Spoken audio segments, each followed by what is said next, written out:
welcome to Would I Lie to You at Christmas, a very special edition filled with festive fibs. On David Mitchell's team tonight, a BAFTA-nominated actress whose first job was in a sandwich shop. Well, it did allow her time to work on her roles. It's Kerry Howard. Oh, beautiful. And a legendary cricket commentator who is so posh, he makes David sound common. It's Henry Blofeld. And on Lee Mack's team tonight, a BBC News journalist who's reported from war zones and trouble spots in over 80 countries. It's a dangerous job, but think of the air miles. It's Clive Myrie. And a vicar who once performed the #1 song, Don't Leave Me This Way. What a funeral that was. It's the Reverend Richard Coles. And so we begin with round one, Home Truths, where our panellists each read out a statement from the card in front of them. Now, to make things harder, they've never seen the card before. They have no idea what they'll be faced with. It's up to the opposing team to sort the fact from the fiction. And we start with Richard.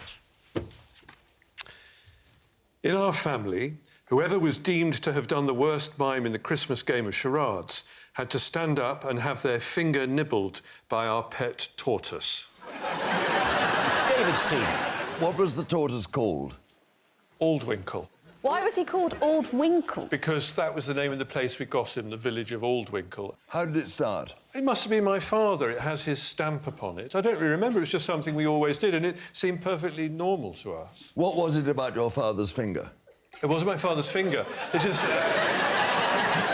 he rather liked the sort of traditional aspects of Christmas and liked to follow these things. Well, that's not one of them. That's an invention. I mean, there are some off-the-shelf traditions you could have used. Yeah. But I think a little... Pies, carols, turkey or goose, that kind of thing. He was sprinkled with a little artificial snow to make him seasonal, but nonetheless, that's what we did. It wasn't a great time of year for Aldwinkle. I think he was probably bewildered by the entire process, but nonetheless, that was what we did. Of course, as I'd forgotten, but you've reminded me, they hibernate. Well... That's exactly true, but hibernation can be an interrupted affair. Ooh. But you got your information right, yeah? All the kids at home. Wake up the tortoise, he's fine. The Reverend Richard Cole says go in. Let's go and dig up Nam. I will concede Aldwinkle was not at his liveliest. He was a bit more vital, I have to say, vigorous in the summer months. Well, this is the thing that worries me, because I think waking a tortoise... I mean, can you wake Waking any animal from hibernation can cause problems, so let's not do that, kids, whether this is truth or a lie. OK, but the actual ceremony, so you've played charades... There would always be somebody who did... Papillon, there would always be somebody who did the taking of... We did the same... You know, it's ritualised, that stuff, and anyway... Oh, sorry, the same... You did the same films every year? Yeah. You're really into ceremonial, aren't you? Yeah. We will now mime the taking of Pelham 1, 2, 3. How was it decided who'd lost at charades? How did you do the scoring of charades? It was usually by the kind of tutting and sighing, the amount of tutting and sighing, and also by the length of time it took to guess the 4 films that we did every year. OK. And what were the other two? Papillon, Taking of Pelham 1, 2, 3. The Taking of Pelham 1, 2, 3. Yeah. The Sound of the Music and Towering Inferno. I've not seen The Sound of the Music. That sounds less positive about the music. The sound of the music is keeping everyone awake. OK, so, David's team. Kerry, what are you thinking? I think it's got to be a lie, hasn't it? Richard has a very honest face, doesn't he? You see, well, interesting about Richard, because that clothing he's wearing... Yeah. That only 2 sorts of people wear that. Vicars and confidence tricksters. We don't know which one he is yet. You think there's a difference? What are you thinking, Harry? Satire. I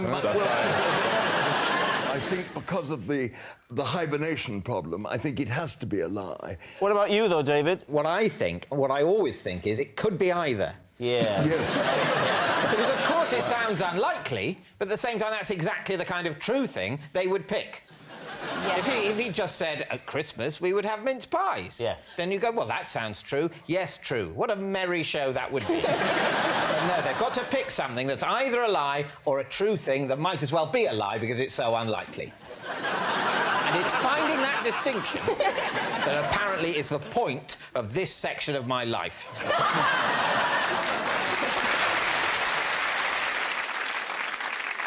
Lie. We'll say lie. You're saying lie. Richard, truth or lie?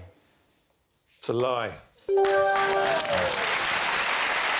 Yes, it's a lie. Richard didn't have his finger bitten by a tortoise if he lost at charades. Henry, you're next. My dear old thing, if fans stop me in the street when I don't want to be disturbed, I will put on my common voice and pretend I'm someone else.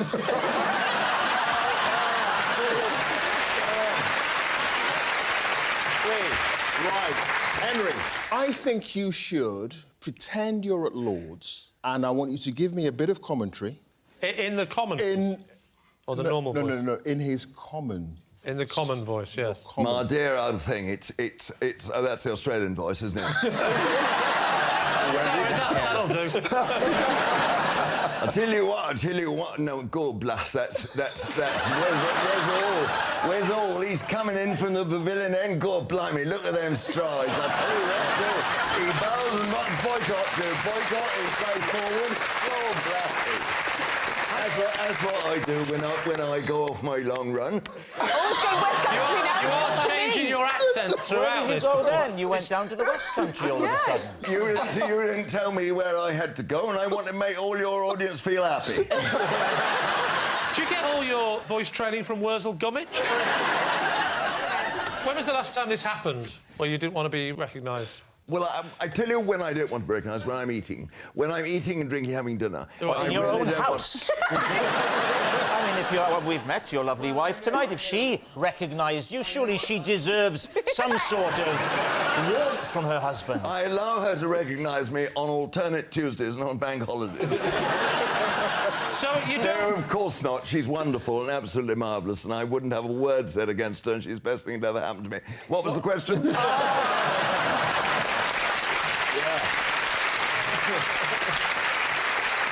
So when was the last time this happened? The last time when I was eating outside in a restaurant. When was this? 2 nights ago. OK, where were you? In Penzance. Is that where you picked up the accent? I had another one that night. Oh, what did you do then? I did a little bit of Welsh, I think. I had a very good friend. Very good. Henry, imagine that you're out in a restaurant now, you're having dinner with David Mitchell, what a treat, and I've spotted you, OK, so Matt, you have your dinner, you and David, you're eating away, chatting, OK? Excuse me, I don't mean to bother you, sorry, David, I don't mean to bother you, but you're not that Henry Blofeld, the cricket commentator, are you? Would you come again, old thing? I didn't quite get you. Yes, you are, that's your voice.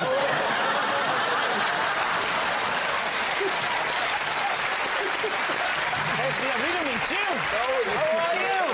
Oh, I can't believe it. Oh, it's wonderful. God bless. David Mitchell, I love the Peep Show. I really do. Not the later series, it dropped off a bit, but the early stuff, wonderful. Can I have a selfie, you don't mind, dear? Darling, of course. Lovely to meet you. A friend told me you always put on a different voice, but apparently you don't. Very nice. Lovely to meet you. So, what are you thinking, Lee's team? Clive, does this strike you as true? I don't think it's true, because it was the flip-flopping between the accents that I thought was a little bit suspect. Richard, what about you? Well, in a very real sense, what is truth? Well.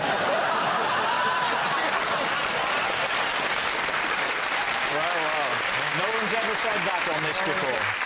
I think it's a farrago of falsehood and a tissue of lies. Should we say it's a lie? You're going to say lie? OK. Lie. Henry, was it the truth or was it a lie? It was a lie. Yes, it's a lie. Henry doesn't put on a common voice to avoid talking to fans. Our next round is called This Is My, where we bring on a mystery guest who has a close connection to one of our panellists. Now, this week, each of Lee's team will claim it's them that has the genuine connection to the guest, and it's up to David's team to spot who's telling the truth. So please welcome this week's special guest, Matthew.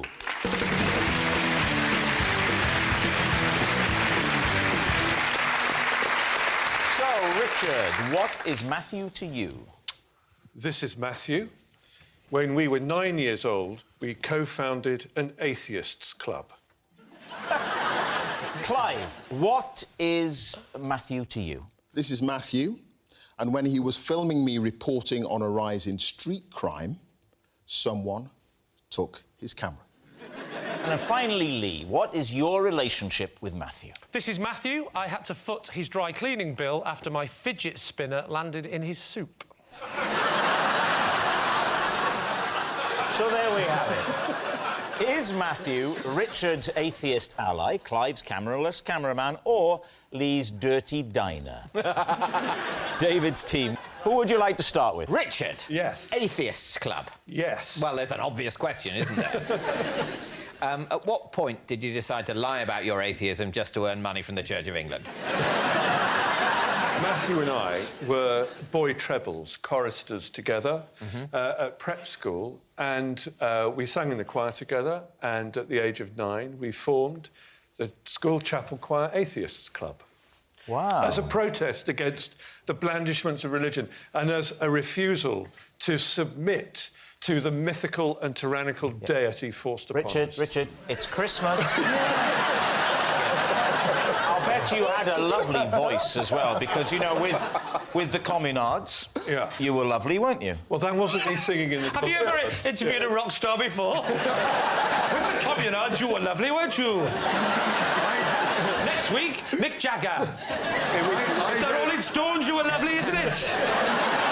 I don't believe that a 9-year-old would have bonked his Christmas stocking on the head like that. Well, that's a very interesting point. Did you still have a Christmas stocking? Well, I would suspend my atheism if there was any chance of personal reward in OK, I believe that. Yes, yeah. And now you've done so with your whole career. Exactly. Yeah. So at what point did you begin to doubt your doubts? At what point did I wake from the slumber of atheism? Yeah. Yes, exactly. That came along much later, when I was in my late 20s, after a period of turbulence in life, and I realised that what I had acquired unknowingly all those years ago in the choir was actually... I was good to go with it. And that was after the Communards, a time at which, I will say, you were lovely. Thank you very much. Was it just you and Matthew, or were there other non-believers? No, there was Porky Hamblin as well. Porky Hamblin? Porky Hamblin sounds like a cartoon character that they used to advertise You read in the pies. Beano. He was only Were you real. brought up in an Enid Blyton? Porky Hamblin was a barrister who became a Pilates teacher in Market Harborough. Could you harmonise now together, you and Matthew? No, Like, Matthew's bring- not allowed to make Matthew's any not allowed sound. to sing. Not? No. I've got a lovely voice, so Could if you? we wanted to sing, we could. Sing choirs of angels, sing in exultation. Oh, you did that. I went for that as well. I went for the desk. OK. What would be the atheist version of that? It would be a largely silent howl of punk rage.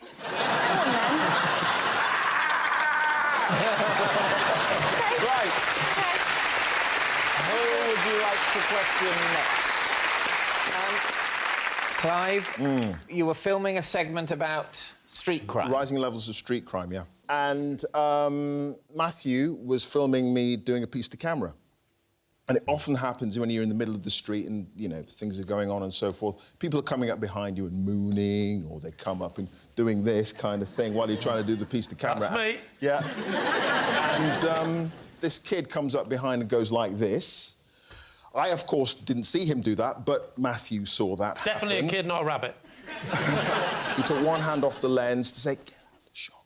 And someone ran up behind him and just grabbed the camera off him. Wow. The camera's quite big and heavy. Yeah, They're very. heavy, exactly. So he legged it with the camera, holding it by the handle, Yeah. running like this. Yes. Me and Matthew legged it after him, and because they're quite heavy, Yeah. He couldn't continue that far, so he just dropped it. So you got the camera back, but presumably it was badly damaged. It was a bit knackered, yeah. But the main thing was the film was intact. But a television camera, that's not a very useful thing for them to steal, is it? You flog it. It's pretty noticeable, isn't it? If you go, we've got this television camera. It's my granny's. You'd be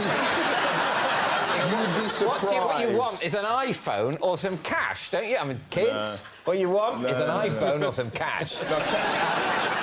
Can I touch Matthew's arms to feel his muscles? Yes, you can. Because if you're a cameraman, you've got to have guns. Yes. Right? Well, feel free. Okay. But bear in mind... Not necessarily. A lot of married, guys it's wear fine, braces it's fine. now. Bear So. in mind, Matthew's not allowed to speak. Right. So I won't engage. None of your probing questions. Not gonna. Thank you. Quite strong. And the other one? Wow. You work out. Does he? Not a word. I'll tell you what, I wish I hadn't dropped my fidget spinner in his suit then. I wouldn't have done it if I'd have known that. OK, now, what about Lee? He's having soup and fidget spinners. Well, what is a fidget spinner, firstly? Do you really not know? A fidget spinner, it's all the rage at the moment. You get them in different shapes and sizes, and you spin it on your finger, and it just spins round. Right. Lee, I've got one here. If you want to... Yes. So that is the fidget spinner. You place it on the finger and you basically just spin it round and it's quite relaxing. Where were you when you were fidgeting with this? We were in a restaurant, me and my friend. But if you're in a restaurant eating soup, surely you wouldn't be spinning things on your finger. Yeah. I did not say I was eating soup. Were you eating soup? Yes. But you seem very adept But I with didn't that. say I was eating soup No, because it landed in his soup. Describe the scene. You're in a restaurant. Who are you with? I'm with Eddie the Hat, who's a mate of mine. Eddie the Hat. Eddie the Hat. Is that a nickname or is he a hat? No, he's... Have you befriended a hat? He's he's Eddie the Hat because he's a nickname we have because I don't care. weirdly, he never wears hats. Now, so you're having a meal with Eddie. Eddie the Hat. Where's Matthew? Matthew is sat, I would say, not a million miles away from the distance he is now, so a little bit nearer. So At the next table. well, yes. So you're having soup with one hand and Doing this. using the spinner with the other. Is that right? I'd had the last few mouthfuls, the bowl was still there, and then, as we all do, well, since I stopped smoking, I decided to have a quick spin. And you can still spin in a restaurant. They haven't started the rule we have to spin outside. OK. Did you feel, as you were eating the soup, a bit of spinning coming on? I did. I always do towards the end of a particularly... Do you, after breakfast, do you spin with your cup of every coffee? opportunity to stop my hands feeling busy. It was something the therapist told me to do. I think it's to keep your hands busy is the expression, not stop my hands feeling busy. Those are the words of a maniac. It keeps my hands calm because I'm always wanting to do things with my hands. Like at the moment, I want to punch David in the face. My fidget spinner, I wouldn't do it. So, there you are. You're having a post-soup spin. I'm having a little spin. What happens? So I'm spinning away, and Eddie the Hat's talking about things, you know, and he's quite impressed. He's going, "You can really spin that quite fast, can't you?" I said, "Oh, yeah." And I got a little bit carried away, and I really went for a massive one. It flew off. The spinner landed in the soup, and then an explosion of tomato soup went all over his shirt, his jacket, and his trousers. Wow. What happened to the spinner? He took the spinner out like that. He was disgusted at me. He gave it back. I didn't help matters by going, "Yep, still working."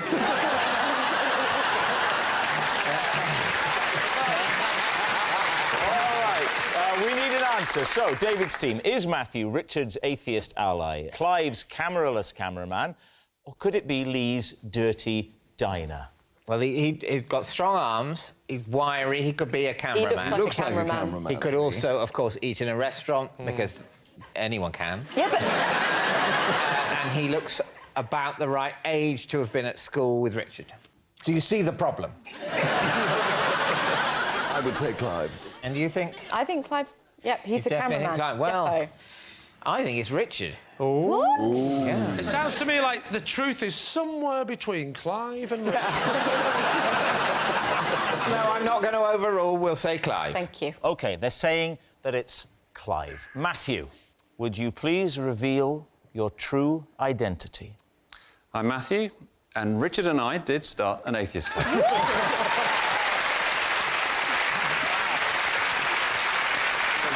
Yes, Matthew is Richard's atheist ally. Thank you very much, Matthew. Thank you.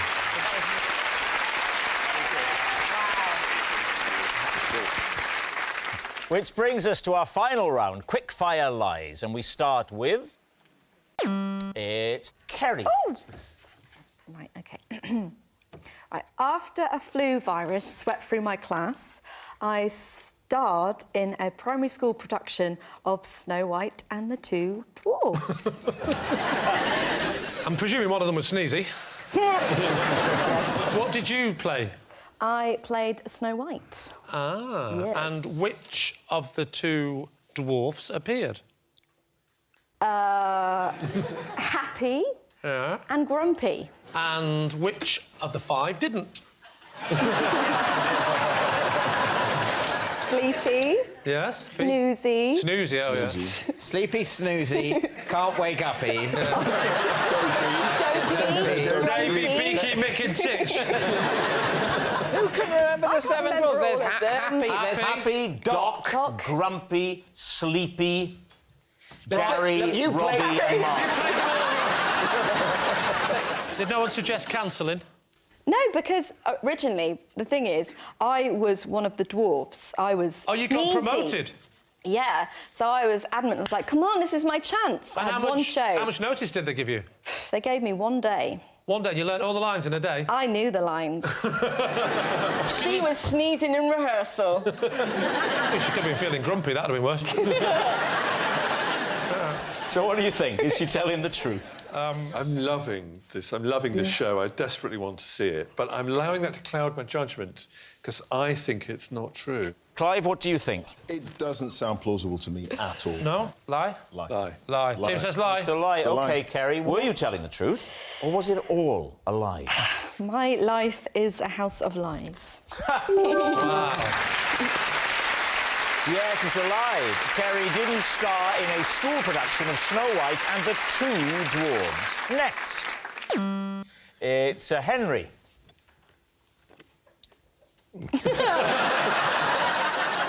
After a mix-up on the telephone, I accidentally went on holiday with the wrong girl. Right, Lee's team. Was this recently? Not recently, but near enough to be slightly embarrassing. OK. It was early 1979. Early 1979. Most- And that's fairly recently, is it? Blimey.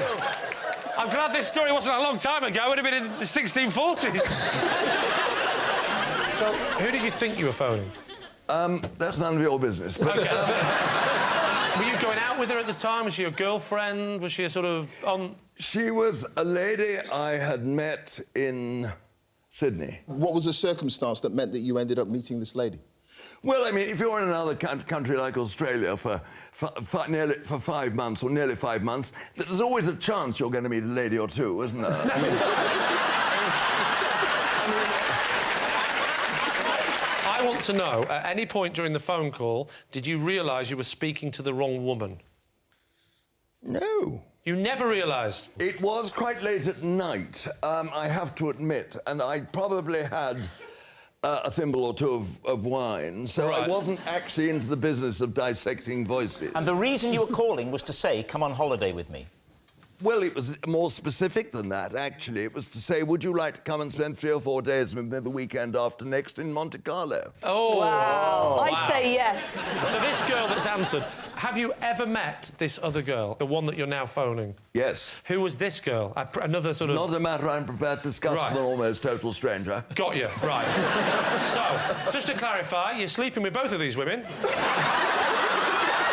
Can I ask, is that a question or a statement? It's definitely a statement. We A all know. statement. We're all reading In which between case the I lines. can ignore it. Exactly. You've got this other woman's phone number. Now, you've phoned her up. Woman number 2 answers the phone. How long does the conversation go on where you think it's woman number 1? Oh, it went on for 7 or 8 minutes. OK. So when you put the phone down, you believe that you have now arranged a holiday with what you think is woman number 1. Is that correct? You're getting better and better at Right. this. Now, when is the next time you speak to woman number 2? I went, in fact, 10 days later to Heathrow, and you know how it takes. You get there and you meet someone. I'm sure everyone here will understand exactly what I'm saying. And you see people come through and you wait forever and you look at the wretched board that says the thing has landed. And you wait and wait and wait, and no one came at all. No tall, voluptuous blonde. I couldn't see anything like that. And then I did see a rather... I don't mean the word dumpy in an uncomfortable way. Maybe that's slightly the wrong word.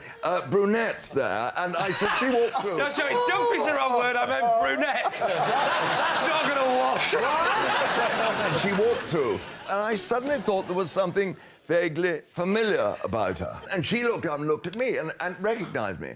And I said to her, my dear old thing, what on earth are you doing here? Oh, no! And she said, what are you doing here? I'm supposed to be meeting Jeffrey Boycott.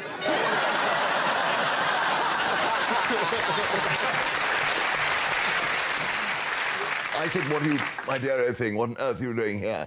And she said to me, don't you remember ringing up and asking me to come to Monte Carlo for the weekend? Oh, no. And you know what was so awful? God.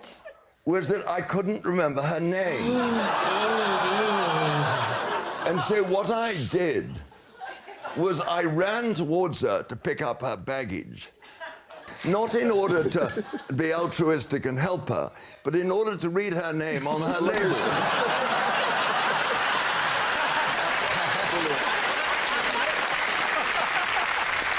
Henry, I just wondered, how was the weekend? Interesting. It wasn't what I would call a Grand Prix weekend, exactly. We had one or two rather sort of unenforced pit stops.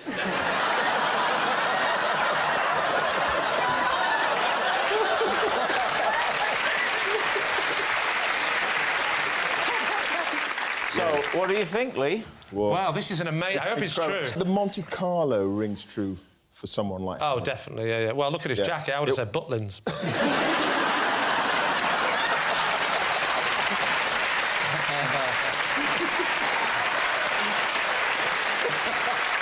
So what are we going to say? I think it's true. I think it's too. I think it's a lie, but I want it to be true, so I'm going to say true. All right, you're going to say it's true. Henry, was it true, or were you telling a lie?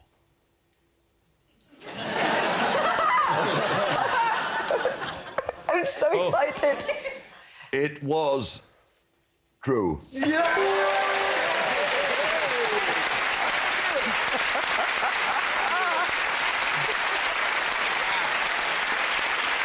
Yes, it's true. Henry did go on holiday with the wrong girl.